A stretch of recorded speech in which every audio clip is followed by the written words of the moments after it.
Have you heard the strange tales of the Whistler?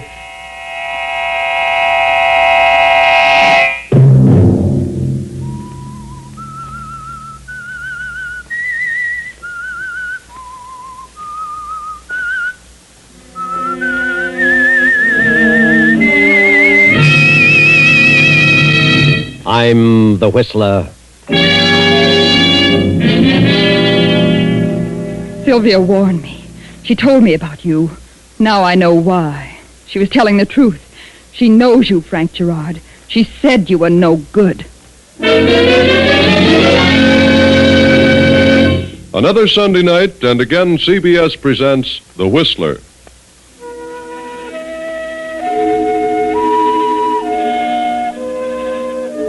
I, the Whistler, know many things, for I walk by night.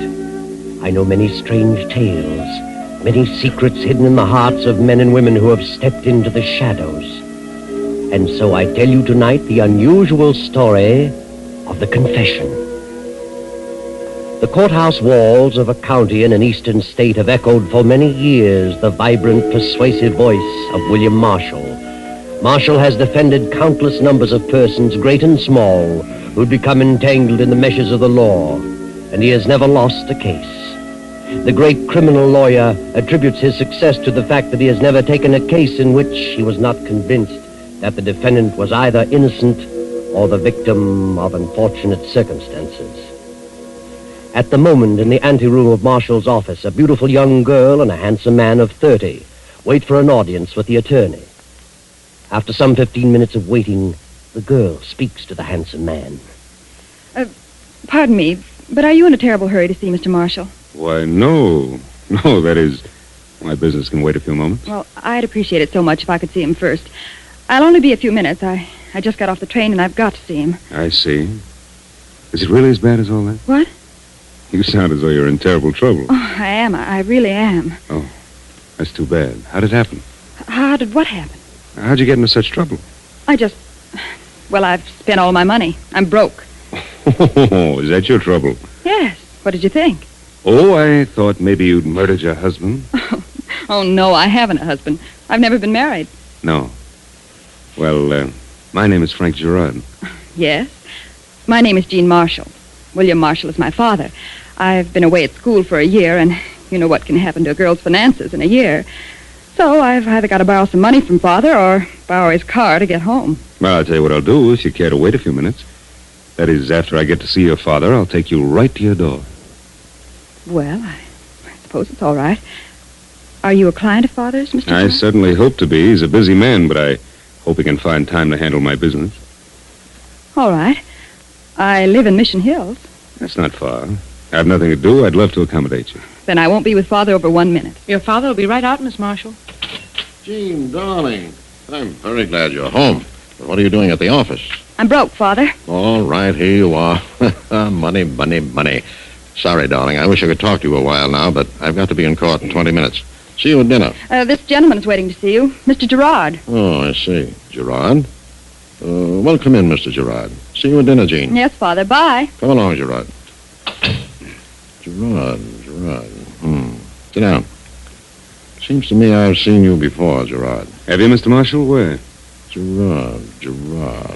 Wait a minute. I know now. You're Frank Gerard. That's right. Frank Gerard. What do you want? I want you to handle a case for me. What sort of a case? A murder case. Murder? Who did you kill, Gerard? Now, wait a minute. First, I want to know if you're going to handle the case. That depends. Who did you kill and what were the circumstances? And remember, I want the truth. I've got to know everything. All right. I killed Joe Barkowitz. Joe Barkowitz? So, that's what happened to Joe. Yeah. And the police are hot on the trail. And sooner than you imagine, they're going to trace it to me. In fact, they're on my trail now. And the evidence is going to be so strong against me because we were enemies that, well, I'm going to have a tough job convincing a jury. Convincing them of what? That I shot Joe Barkowitz in self-defense. Self-defense? You shot him in self-defense? Certainly, I'm not a killer. Self-defense. Do you expect me to believe that? Why shouldn't you? Gerard, I know all about you. You belong on the shady side of this city. You've pulled several things that have not been traced to you. You've gotten away with them.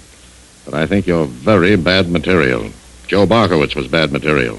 It's Too bad you didn't kill each other at the same time. Is that the way you feel about it? I do. And if Joe Barkowitz came to me with the same story, I'd tell him the same thing. It wasn't in self-defense. Yeah? I've got a witness. Oh, Mickey Gifford was with me. He saw Joe pull a gun on me. Mickey Gifford. Why, I wouldn't trust him across the street. He was Joe Barkowitz's right-hand man until you came along. He'd turn state's evidence so fast it'd make you dizzy. You really think that, eh? Certainly. I wouldn't touch your case. Why not? Because I think you deliberately murdered Joe Barkowitz. And I've never yet defended a person unless I was convinced he was innocent of malice aforethought. So you don't think I killed Joe in self-defense? No. I know you. I know all about you. Okay, Marshal, I'll find somebody else. Then find them. I'm not interested. You're making a big mistake, Marshal. A big mistake. I'm a busy man, Gerard. Good day. Okay, Marshal. Okay. Oh, Miss Marshall, I was longer than I thought I'd be. That's all right, Mr. Gerard. Where did you say you lived? Oh, yes, Mission Hills. Are you ready now? I certainly am. I've got some bags downstairs. Can you handle them? I'd be delighted, Miss Marshall. Come along. This is awfully sweet of you. How can I thank you? Oh, you don't have to thank me, Miss Marshall. It's a pleasure. A great pleasure.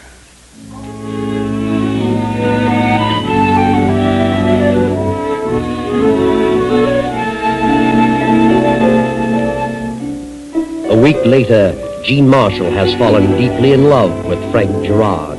She has seen Frank night after night. Now, 2 weeks later, she has begun to stay out rather late. Too late, in fact, to please her beautiful stepmother, Sylvia, who has mentioned the matter to Mr. Marshall. Jean, dear, you've been getting in rather late quite a few nights in succession, haven't you? Well, yes. Lots of parties this summer, Father. They seem to break up unusually late. Sylvia says you came in around 3 this morning. Oh? Were you awake when I came in, Sylvia? Yes, I've been troubled with insomnia lately. Insomnia at your age. Why, you should do something about that, Sylvia. Who escorts you to these parties, Jean? Why do you always leave here alone? Oh, that's the way everyone's doing these days. Why? Gas rationing. The girl meets her escort halfway, parks her car, and continues on in his. I see. Well, I'd prefer that you try to get in a little earlier. I didn't know you were staying out so late until Sylvia told me. Is that why Sylvia has insomnia? Yes, Jean. You never say where you're going or who you're going with. It naturally worries me. Where were you last night? Why, I went to a party given by Jack Hyatt. You know the Hyatt. Oh, of course. But I'm sure you understand what Sylvia and I mean. Oh, I'm not a kid anymore. Well, I've got to run along now. See you at dinner, Sylvia. Why didn't you tell your father the truth, Jean? I told him everything he wanted to know. You weren't at a party given by Jack Hyatt last night because Jack Hyatt has been at Pensacola Naval Station for 4 weeks. He's on leave. I talked to his mother yesterday. She'd have told me if he were home.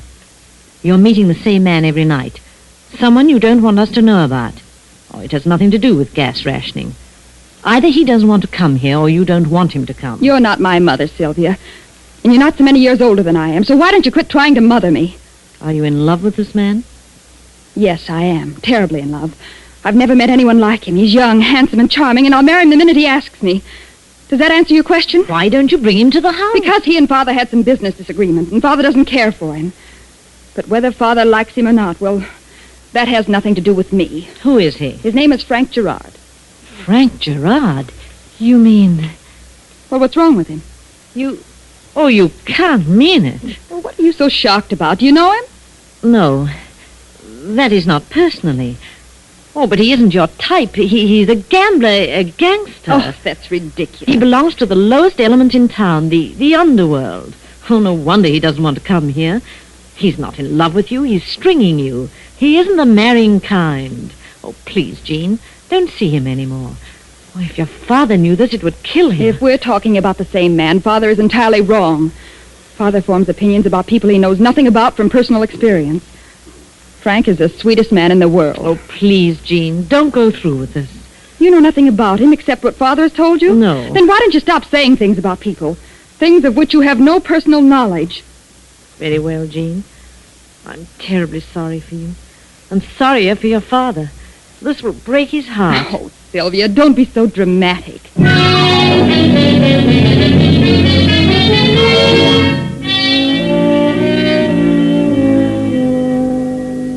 And now several more days have passed, and Jean continues to see Frank Gerard, but never brings him to the house. Sylvia has said nothing about Jean's infatuation to the father for fear of the consequences. Then one day, Frank Gerard has an unexpected visitor at his apartment. Well, hello, Frank. Annette. Well, come in. Haven't seen you around for quite a while. No, I've been awfully busy lately. Yeah? What's been keeping you so busy? Oh, one thing and another. I haven't heard from you in over 2 weeks. Lose my phone number? No. Why don't you use it? I told you I've been busy. I've been out of town a good deal. I subscribe to the Grapevine. You ought to know that I can find out everything I want to. Yeah? Frank, you're making one terrific mistake if you think I'm the kind of a gal who can be kicked into the corner like an old shoe whenever you take a notion. Who's kicking you around? What else would you call it? Now, look, you haven't anything to squawk about, Annette. You've had all the breaks for a couple of years. So, just like that, you decide you've seen me around a little too long. Now, your imagination's running wild. You're just working yourself up into a dither. You said it. And Frank, when I really get worked up, you'll see a dither that is a dither. You needn't get any louder. I've overlooked an incident or two before because they were mere flashes in the pan. But believe me, this time it's different. You've been listening to a lot of bunk. I know where you've been and what you've been doing since the last time I saw you. So what? I'm a woman, Frank. Oh, I'm not from Vassar or Park Avenue. But when it comes to feelings and emotions, I'm just like any other woman. I don't care who she is. Waited and waited for that moment when we could be married. Married? No other woman will ever love you as I have. You belong to me, Frank. This Marshall girl has no right whatever, do you hear? That's not for you to decide. Oh, you don't love her. You've suddenly gone high-hat. You'll only make a sap of yourself. You're just a natural-born troublemaker, Annette. Troublemaker? Yes. You had any ideas about marriage, you concocted them yourself. I never mentioned the subject. I could kill you. What did you say, Annette? Frank Gerard, if you marry this Marshall girl, if you even see her again, I'll kill you. Kill me? Yes. I think you're bluffing, Annette Laverne. I'll show you. I intend to see Jean Marshall many, many times. And if I should decide to marry her, I will. So long, Frank. I'll be seeing you. Yeah. You better change your face before you get outside. You might scare somebody.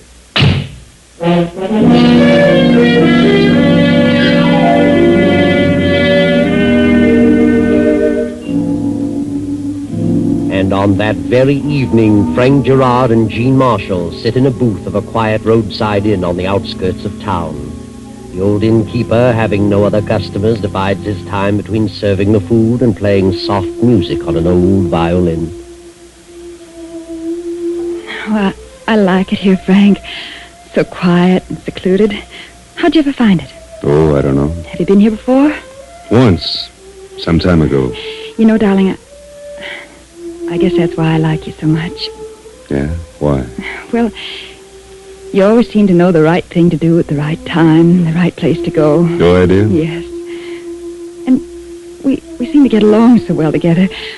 We talk about so many things. We understand each other. Yes. We seem to have so much in common. Mutual interest in things and places and people. We've sort of avoided people. Why should we want people around us? Nightclubs positively bore me.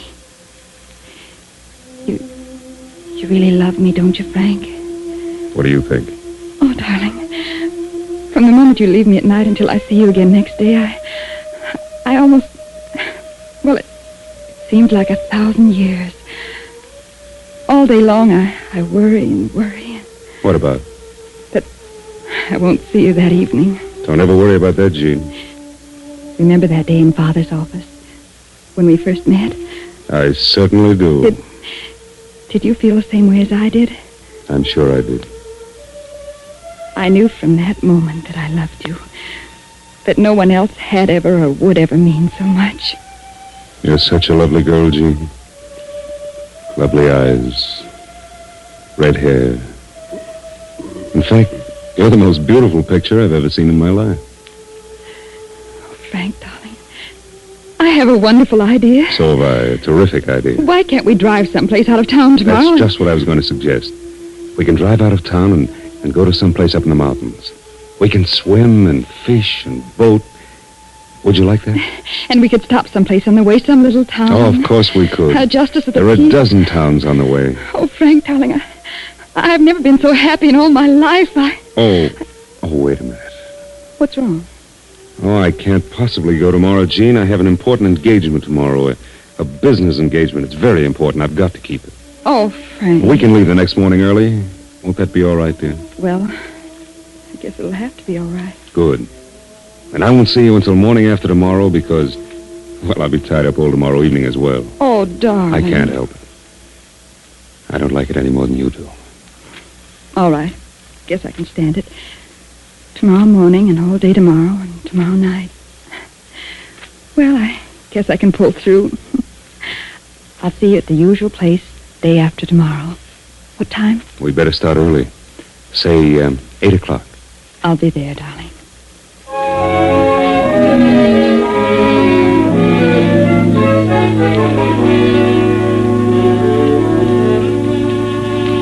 The next afternoon, Jean is in her room packing a few outing things.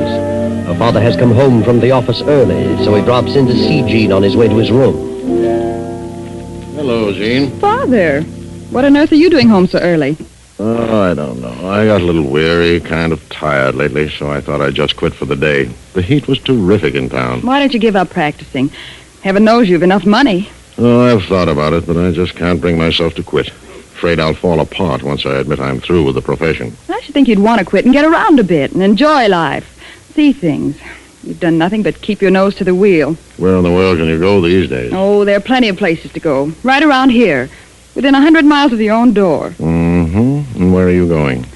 Oh, I'm running up to the mountains with some of the gang. Looks like you're packing enough for a week. Really? Oh, no, just for the weekend. Tell me, in all the parties you've been to this summer, how does it happen you haven't been to the Wilmots? Oh, I don't know. Just didn't happen to fit in, I guess. Parties at several places every night. Fine family, the Wilmots. Fine family. What happened to you and Charlie Wilmot? You and Charlie used to be great pals before you went away to school. Always liked that boy. Oh, when kids go away to school, things like that just break up. Hasn't broken up with Charlie. I saw him today, and he's still crazy about you, Jean. Is he? Yes, he said he'd tried and tried to talk to you on the phone, but you were never in. Maybe I wasn't. I'm taking Charlie into my firm as junior partner next week. Oh, he'll make a fine lawyer. Lots of brains, that boy. No, he's such a stick in the mud. You could do far worse. Are you trying to make a match for me? Is that it? Oh, certainly not. I wouldn't want you to marry anyone you didn't love. Oh, good. I'm glad you said that. So why don't you let me select the man? I'm sure I'm capable of finding the one I love. All right, but Charlie's a fine boy. Oh, here you are, William. You're home early. Don't you feel well? Well, you know. Oh, you're awfully pale, dear. You've had another one of those dizzy spells. Yes, doctor said it's just my liver. Take it easy over the weekend. Jean's going up to the mountains for a few days. Mountains? Yes. Well, I think I'll take a nap before dinner. Oh, when did you decide to go to the mountains, Jean? Last night? You're really going to the mountains? Yes, I'm going to the mountains with some of the gang. When? Tomorrow morning at 8, and as usual, you don't believe me. Well, I think you may be going to the mountains, but not with the gang, as you term it. Then maybe you'd like to come along to make sure. Would you like to be chaperone? Maybe I could arrange it. Please don't go, Jean. Please don't. You'll regret this to the last day of your life. Think so? You're not going with the gang. You're going with him, with Frank Gerard. Yes. And on the way, we're going to be married. Married? I don't believe that. Why should I lie about it? You may think he's going to marry you, but he has no such intentions. It's an old trick. Sylvia, if you don't drop the subject, you'll drive me into hysterics. Very well, Jean. I've warned you. I've done my best. You're going to be a sad, sad girl.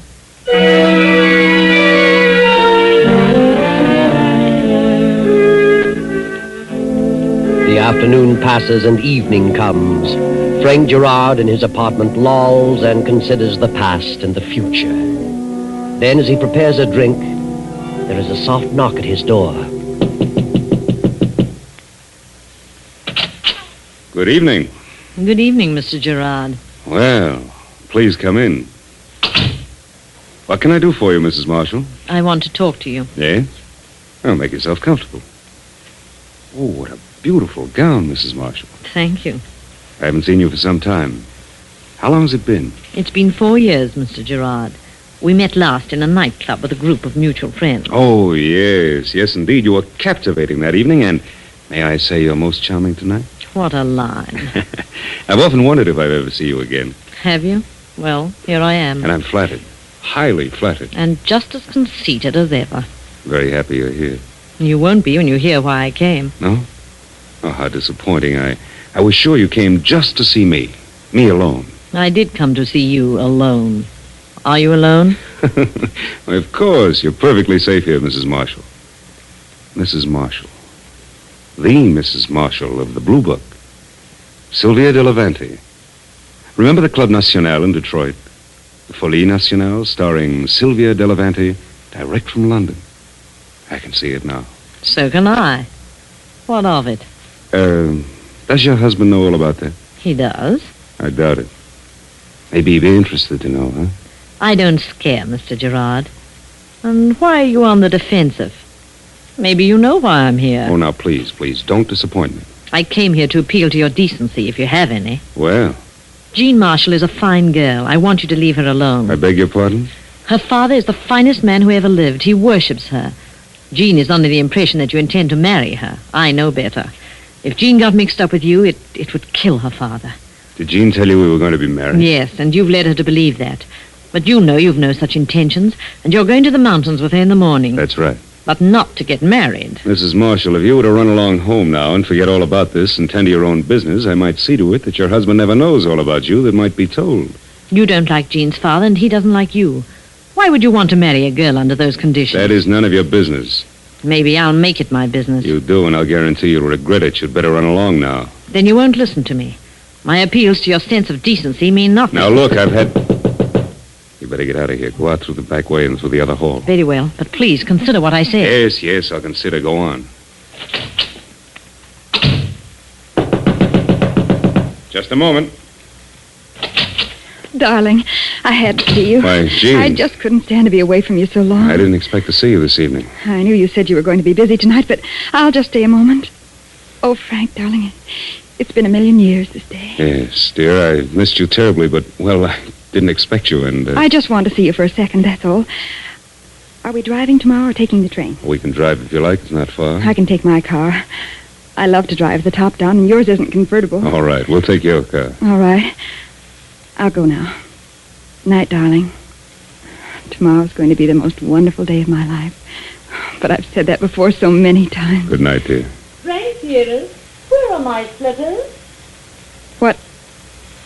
Who is that, Frank? I haven't the slightest idea. Frank, darling, what on earth has become of my... Sylvia! Why, Jean! What are you doing here in those pajamas? How'd you get into that bedroom? What are you doing in my pajamas? Why, So you didn't know Frank Gerard, never met him. No wonder you tried to talk me Now, out of Jean, marrying listen him. to me. And you had a business appointment. So this is your appointment. This is why you couldn't leave this morning. Jean, she just came here a minute or so ago. You I didn't didn't know... expect me. I thought you were terribly startled when I walked in. I see it all now. Jean, will you wait? Sylvia warned me. She told me you were no good. Now I know why. She was telling the truth. Sylvia knows you. You despicable rat. Well, Mr. Gerard, maybe that will take the wind out of your sails. How'd you slip into that bedroom? I'll change now, if you don't mind. You think you're very clever, don't you? Well, how'd you like it if I picked up this phone and asked a friend of mine down the hall to step in here? Find you in this condition. What? Well, you wouldn't do that. That would be wonderful, wouldn't it? Famous attorney's wife found in Frank Gerard's apartment in pajamas. How'd you like that? Wait, don't do that. It won't take a second. Please don't. Please, I'll go. You'll keep your mouth shut from now on? Yes, I promise. If I hear one peep out of you, I'll really make trouble.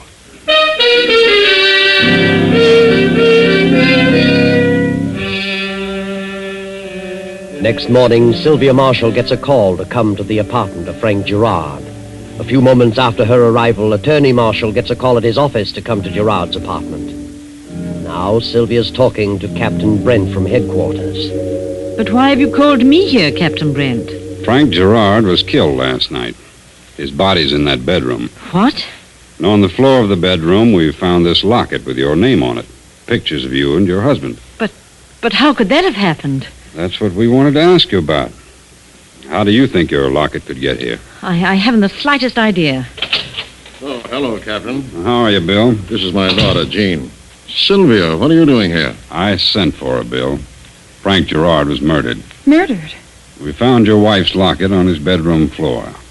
I don't like to stir up more trouble than necessary, so I called you. Here's the locket. This is yours, Sylvia. How did it get here? Did you know Gerard? Yes, I knew him. Years ago. What were you doing here? I came here to talk to him. What about? This is serious, Silver. The truth now. Would you like to tell them, Jean? What does Jean know about it? Go ahead. Tell them, Jean. Very well. I came here to talk to Frank Gerard last night because Jean had fallen for him and was going to the mountains with him for the weekend. She thought he was going to marry her, but I knew better. That's how my locket got here. Jean, is this true? Frank Gerard? She's lying. I was here, but I learned she was in love with Frank, and I came here to persuade her to give him up for your sake. She was here when I came in the bedroom in pajamas. Sylvia. That's right. I thought I could convince her that he was no good. So when Jean knocked, I slipped into the bedroom instead of out of the back door, put on the pajamas, and stepped into the living room. But I left a few minutes later, and I didn't kill Gerard. Were you in love with this man, Jean? No, I didn't even know him. Jean, how can you say that? I'm sorry to say it, but Mrs. Marshall is in a tough spot, especially with this locket. You didn't know this man, Jean? No. I left here before Sylvia did. So if anybody stabbed him, it must have been Sylvia. I certainly didn't kill him, if that's what you mean. Well, we've got one more suspect coming, I hope. Here she is, Captain. Find her waiting for a train. Oh, yes. Come in, Miss Laverne. What's all this about? Just want to check on a few things, Annette. When'd you see Frank last? It's been weeks and weeks. We split up. Why, what's happened? Frank is, he's in that bedroom. He's been murdered. Murdered? Oh, no. You haven't seen him for weeks and weeks, huh? No, I haven't. Turn on that dictaphone machine you found, Sergeant. What did you say, Annette? Frank Gerard, if you marry this Marshall girl, if you even see her again, I'll kill you. Kill me? Yes, Well, I think you're bluffing, Annette Laverne. I'll show you. I intend to see Jean Marshall many, many times. And if I decide to marry her, I will. That, Annette, is your own voice. Gerard recorded that on this dictaphone. You threatened his life, didn't you? Yes, but I didn't shoot him. I couldn't have killed him. I loved Frank. That, Miss Annette Laverne, is the most conclusive evidence I've ever come across. I didn't kill him. I didn't, I tell you. Come along, Annette. Sorry, but there's nothing else I can do. How did you say Gerard was killed? With a paper knife. He was stabbed. Miss Laverne, I'm William Marshall, and I'm going to defend you. I think you did society a good turn. What? If you consent, I'll defend you. And from what I know of this case, I'll practically guarantee that you'll be acquitted. How about it? May I help you? Yes, but I'm innocent. You're innocent of any wrong as far as I can see. I think what you did is pardonable. Yes, Mr. Marshall, so far as you can see, Annette did a good deed. Gerard was a blot on society. The evidence is conclusive against her, but you'll get her an acquittal. And why? Because you know she deserves an acquittal. She didn't kill Gerard, but you know who did. Yes, your daughter, Jean. And how do you know? Because Jean was the only person who knew how Gerard was killed. Jean said that if anybody stabbed Frank, it must have been Sylvia. Nor did mention how he was killed. So if Jean knew he was stabbed, she must have been in the room. But Gerard is out of the way now. He'll be no further trouble to anyone.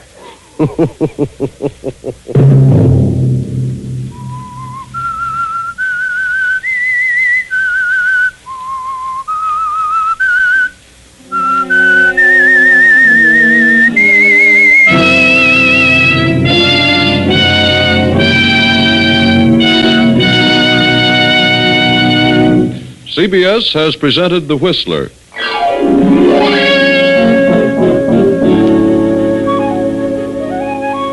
Original music for this production was composed and conducted by Wilbur Hatch. The Whistler is written and directed by J. Donald Wilson and originates from Columbia Square in Hollywood. Next week, same time, I, the Whistler, will return to tell you another unusual tale. Good night.